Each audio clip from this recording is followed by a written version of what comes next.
There we go. It says that we are live. I'm just going to check on the actual Facebook page where it shows. Let's see. Okay, here we go. We are live. Fantastic. Fantastic.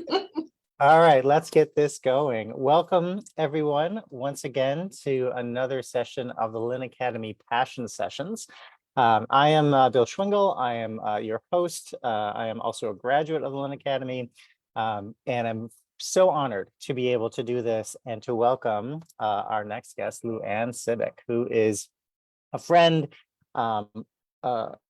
just a font of wisdom and inspiration, honestly, and has been really helpful to me throughout my kind of work and all of this, and just in life, to be honest. And so glad to have LuAnn with us today. As a reminder, the purpose of these is really for us to share with you our passions. And the hope is that when we share our passions with you, that's going to inspire you to follow your own passion or give you ideas or maybe spark something within you so that you can be, hey, I didn't know I could do that. Or, oh, that's a really interesting way to think about this. Or, oh, I'd love to learn more. So that is our goal here today. And speaking of learning more, LuAnn is going to share with us the power of nature in our home and the wonderful things that it can do for us and around stress management and just, having a more balanced life and more balanced energy in our home. And she's going to be sharing that with us today. So very excited to have you, LuAnn. Welcome to our session. Well, thank you for having me here, Bill. And it's such a pleasure to be here to hang out with you, number one. Bill and I have known each other for a number of years, and I'll just tell you a little bit about my journey, how Bill and I also met, and what the future is. So following our passions. I don't know, a lot of you probably were raised like I was, where it's okay to have hobbies and things you like to do. And as a kid, I like to go play in the woods and pretend I saw fairies. I think I saw fairies, but at the time I was just, I just think I see fairies, right? I loved to play with my Barbie, but I will tell you that, I loved dressing her up. I also loved creating Barbie's house and then like the town she lived in.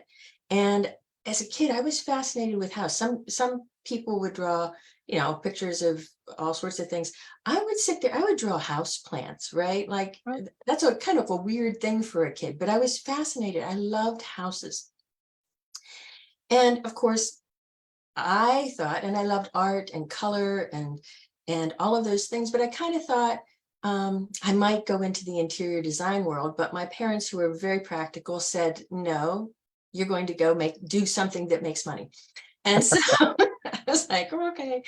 So I went into the computer realm, which is very different than interior design, but I have to say I loved it. And what I found about my passion in that was that writing computer programs that solve people's problems let me know that I was a person who was passionate about helping other people, right? And it was a talent that that I had, that I could use. I'm not saying I would, fantasize about writing computer programs. That wasn't not my hobby. That was just something I could do.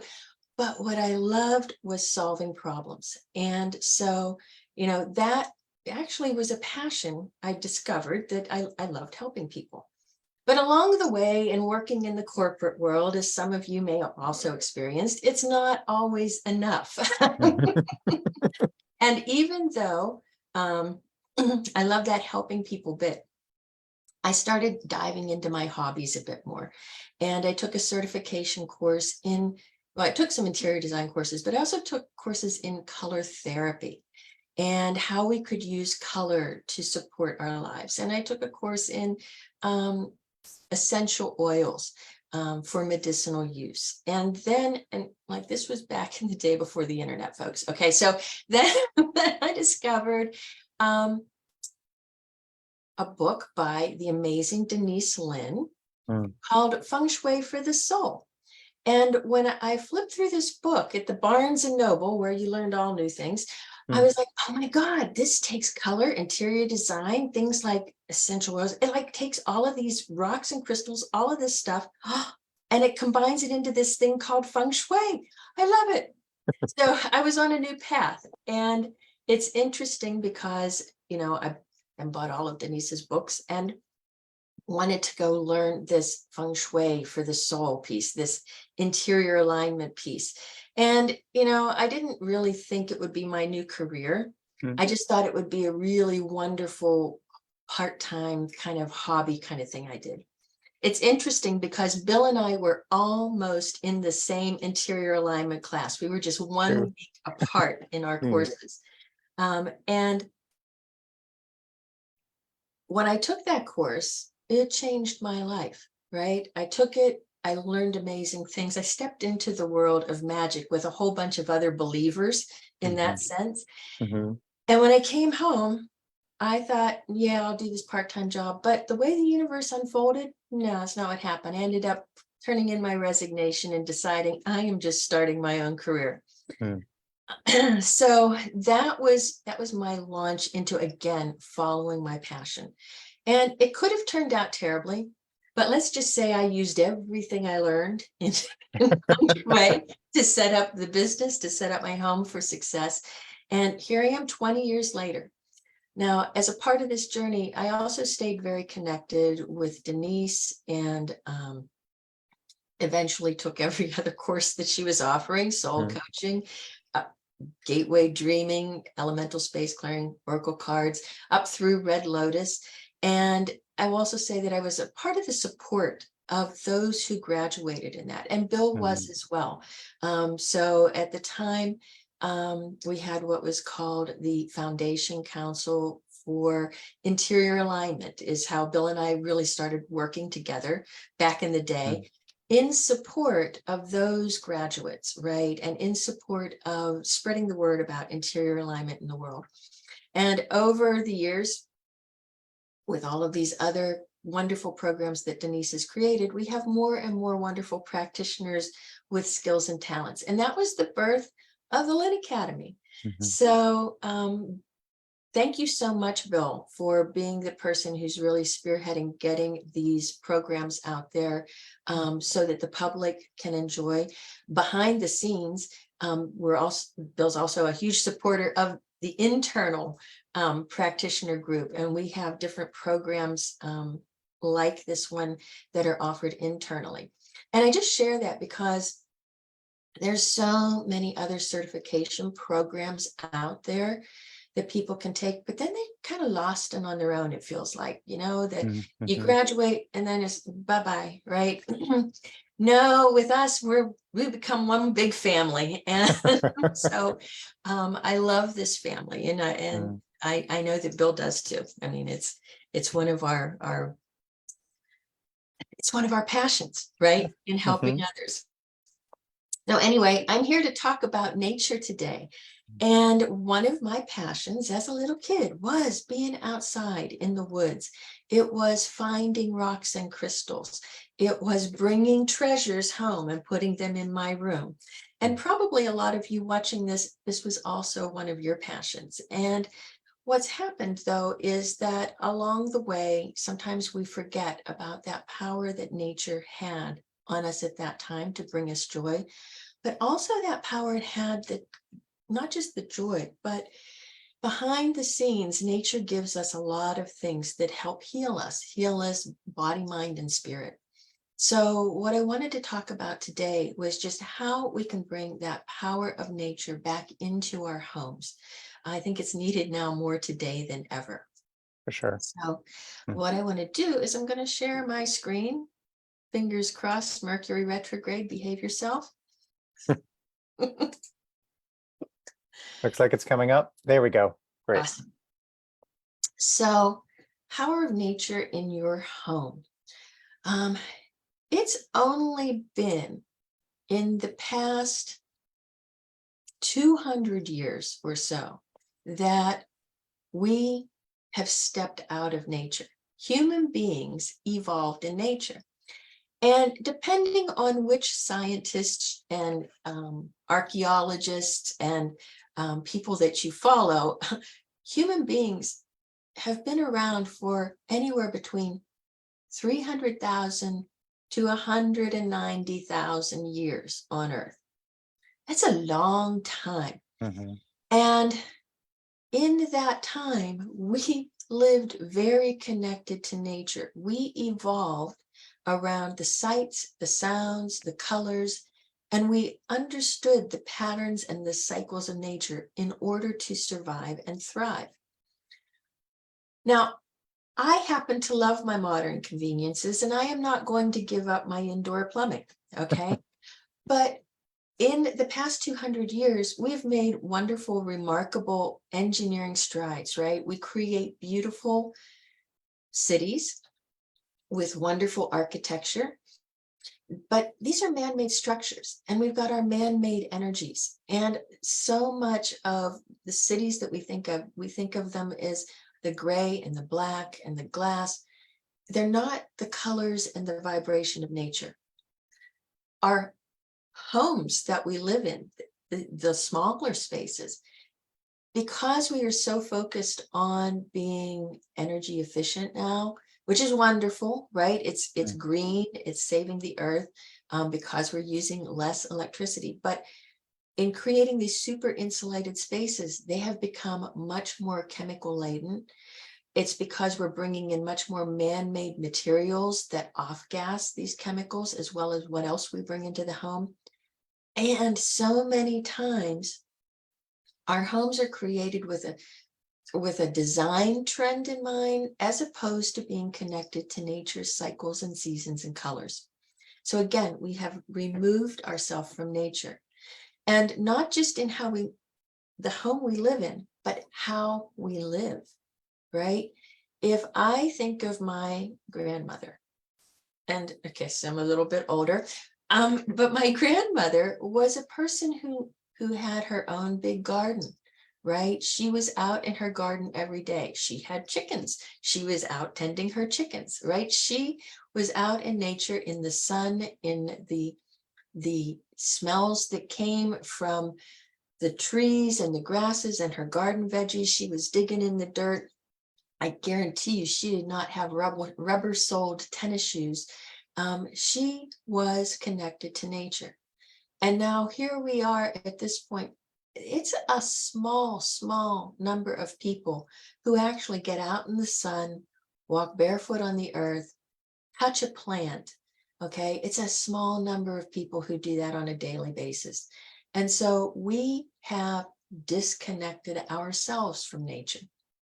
And you might think, yeah, but those are all wonderful technological advances, right? You're not willing to give up your indoor bathroom either. And I don't think we have to. I think there's ways that we can bring this in a way that serves us, and serves us in the way we want to live, but also serves us in a health aspect. You might have heard the term biobiology, and it's a term that's talking about how to live in healthy homes. But there's also more and more of this trend of looking at how we can incorporate nature into our architecture, into how we live. What I love is that Denise Linn, back when she wrote Feng Shui for the Soul, was already in tune with what it is we need in our home that our soul will be happy. And so some of these core concepts that we have in creating a home for our soul are part of the interior alignment program. And so number one is safety in these four concepts. Safety means that we want to feel physically safe. And so, locks on the doors, a place where we can actually relax, but also safe to be ourselves. And what is wonderful about this time that we live in is that so many more people are, I'll say, coming out about who they really are and asking us to respect who they are. I can say that in times as recent as 20 years ago, that ability wasn't there. People didn't really feel safe to be themselves, right? But in your home, no matter what, you should feel safe to display or be who you really are. So that physical safety, that safe to be who you are, is a core concept. Then we want our home to feel Like we belong there. And that belong there is representation of yourself. So maybe it's pictures of yourself, or maybe it's pictures of the things you love, or the people you love, or the places you've been that you love. It's that sense of identity. Maybe you get really geeked about rocks and crystals. So rocks and crystals are going to be in your home. So those things that give you a sense of belonging. It could be your history. It could be your ancestry, right? Those things, those little representations or big representations. It could be anywhere from like the architectural style of the home. If you very much identify with your maybe Italian heritage, maybe you really identify with that Italian design style, and that would give you a sense of belonging. So that's another key piece for creating this home for the soul. It also needs to feel sacred, and sacred means a place to honor the divine that you connect to. But here's the thing, you've got the divine spark within you too. So it needs to honor that aspect that you are divine and you're connecting with your divine. But that fourth piece, the one I'm really going to expand on, is our connection to nature. And some people may already have this beautifully interwoven in their home, but many, many people don't. And it's how can we use color? How can we look at the cycles of nature, like daytime to nighttime, or the seasons, wrapping that into our home so that we are connected again. We are feeling that cycle. And it's also, how do we bring in those elements of nature, of air, water, fire, and earth, so that we can feel like we are still a part of nature. We can be protected in our wonderful home, but we are still a part of that nature. So I'll launch into probably my biggest beef over the past years, decade, of what goes on in the realm of interior design and how that's really not connected to nature. So much of that design trend has been of this creation of these all white or these all light gray spaces. And I'm not saying they don't have a beautiful aspect that feel pristine and clean, and that can be very cool. But in feng shui, we call this all white energy, or this all light gray kind of pastel, really light energy. We call it metal energy. And metal energy is great. Metal energy is great for having you focus and concentrate, and it can be creative in the sense of like an artist's blank canvas of making something happen. But here's the thing, always living in an energy of focus, concentration, make things happen, could cause people to feel a bit overwhelmed, like the to-do list is never done. And if we look at where would we find, if we go back to nature, where would we find an all-white environment? I don't know, maybe in the Arctic or the Antarctica, where it just stays all white. Probably not your dream place to live, right? A place that you have to work extra hard in order to survive. Mm. And even at that, if you look at this picture I found of the Arctic, we still have blue sky. We have the black of the mountains. We have this beautiful glaciery blue that in an all white space, we're even missing that. If in nature, like, I'm moving myself around here to kind of, in nature, that white, that all white is offset by what we call water energy. And not just because of the water here, it's because of those colors of the blues and the black help balance out, help drain some of that white of the metal energy. So even if we stood in the Arctic, that's a more balanced environment than this one that's all white. So if you live in an all white space and you feel perfectly happy, don't change a thing. But if you at all are feeling stressed or overburdened, or your to-do list is too much, that you can't relax, there might be some things that you need to do to bring in the power of nature to offset this energy.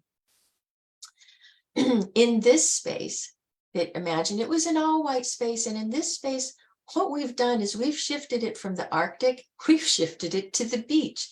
I can guarantee you that most people feel much more relaxed looking at a beach scene than they do looking at the Arctic. Okay. And so in this, what we've done is we've brought in these beautiful teal colors like the Caribbean Ocean. We've Blues and teals are the most relaxing color we can be around. If we think of evolving for 200,000 years out in nature, it was the blue sky, it was the green grass, it was the green of the trees. If we lived next to the ocean, we had the beautiful greens and blues of the ocean.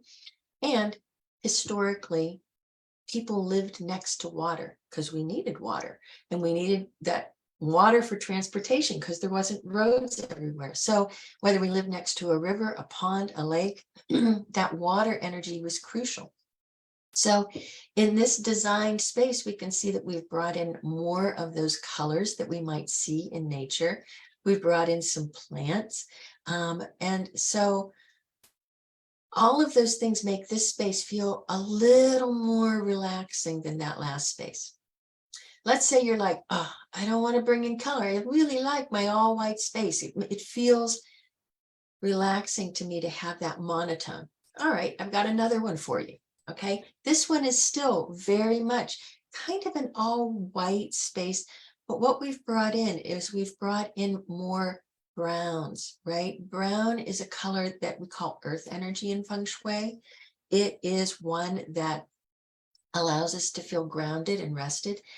And what we've done is we've brought in textures and we've brought in more things that are handmade. So if we look at, we've put some chair covers on these chairs, and they have more of a fabric that feels more natural. And even it's got that handmade sense. It's got embroidery on it. Somebody made this, somebody created this, and it's man-made in the sense that it's handcrafted as opposed to, I guess, called machine-made, man-made. We've got plants in here. We've got fresh foods to eat. We've got our lavender over here that I like to believe in this photo that those are actual live lavender plants. And so you've got the scent of the plants in the space as well. We've got our animal friend here, right? Animals are a part of nature. Bringing our animal friends in is also a way to bring in more nature into a space. So even though we're still looking at a space that's very white, we've brought in the power of nature through texture, through color, through scent. We have beautiful light coming through the windows. So it again brings in this power of nature in a way that might really resonate with people. I will tell you though that the design trend is shifting, okay? And yay, it's not all white anymore. Okay, so get ready, folks. Get ready that you're going to need to choose a color. And if I'm going to say what color to choose, the design trend is actually green is so in. And there are so many shades of green. I chose this photo because it's kind of a soft muted green. It's not bright, but it's more the kind of green that you would find in nature. Like unless you're out in the middle of spring when the leaves are just starting to pop, you don't see that bright green. You see more of this muted kind of earthy green. And so thinking of how you can bring that into a space makes it feel very much like nature. We've also got kind of a terracotta brown here in the furniture. So you can see they've got their gray floor that they're like, all right, gray floor, it's expensive to change the whole gray floor. So let's just put on a nice brown rug. Let's bring in these more natural colors like you might see a terracotta earth or different shades of browns and tans, and bring that in. We've also got a plant in the space, and we've also got this a representation. It looks like a flower, right? But it's kind of new, it's kind of modern, it's on trend. And that's totally cool, right? We are honoring nature in our space. Another trend that is right on is bringing in blues. And you can see this is kind of a blue-gray. It's not a super bright blue, although bright blues like the teals, like the deeper blues I showed in that other beachy picture, are so on trend for kitchen cabinets. And they say this trend is going to last for a while. The white trend lasted for a decade. So don't be afraid, like if you painted your cabinets to bring in more of a nature color, that in 2 years, this trend is going to be over. It's not going to be over. Bring in the colors of nature to support you and in what you're doing. Blue is considered one of the most relaxing colors. It actually triggers our body to breathe more deeply. Green is the other relaxing color. It will actually balance out blood pressure. So working with blues and greens, bringing in the color of the sky and the trees is a way you can bathe yourself in the forest in your home. The trend for this year, you might be thinking, there is no blues and greens here, LuAnn. No, there's not. But Sherwin-Williams, every year, different companies pick colors of what they think the trend should be. The trend this year is this red end point color, and it looks kind of pinky here. It's going to depend on the lighting of your space. But look at that. We are bringing in an earthy, warm, earthy color. So again, moving from the grays and the whites into warmer, more nurturing colors. So this is just an example of it being used in a space. So again, think of earthy. Over here on the left, the earth that is representing isn't the forest, it's representing the desert. So perhaps your favorite place in nature is not a forest or a meadow. Maybe your favorite place in nature is going to Sedona. Well, you can still bring those colors into your space and feel that power of nature. So bringing colors in, and of course, I showed a lot of painting the walls. Painting the walls, even though you're investing in that paint and your time to do it, is such a quick and powerful change. If you choose paint, let me just say, go get a paint that is a no VOC paint, because what I'm talking about next is healthy home. And one of the things that we teach in interior alignment that is just important as the feng shui arrangement is, in the 21st century, how to have a healthy home. And so looking at that is, we don't want to bring chemicals in. So your paint would be a no VOC. But we also want to look at what are those things that can make our home an unhealthy home. And so it is looking at what do you have going on electrically, and that's EMFs, dirty electricity, Wi-Fi, and cell. And just in general, because I'm looking at the time and the time has gone fast, it's that you want to make sure that you eliminate as much of that, turn it off at night when you're trying to sleep. All of those things will make a difference. Reduce the chemicals that are in your space. Look at what cleaning products you're using.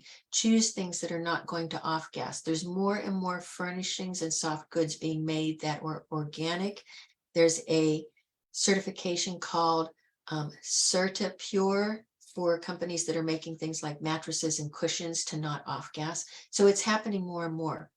Then look at your food that you bring in, right? You want to make sure that you're bringing in as much healthy food, not just for your body, but heck, all of that food you store in your kitchen, it's an energy. It's bringing in a healthy energy. And we look at our lighting.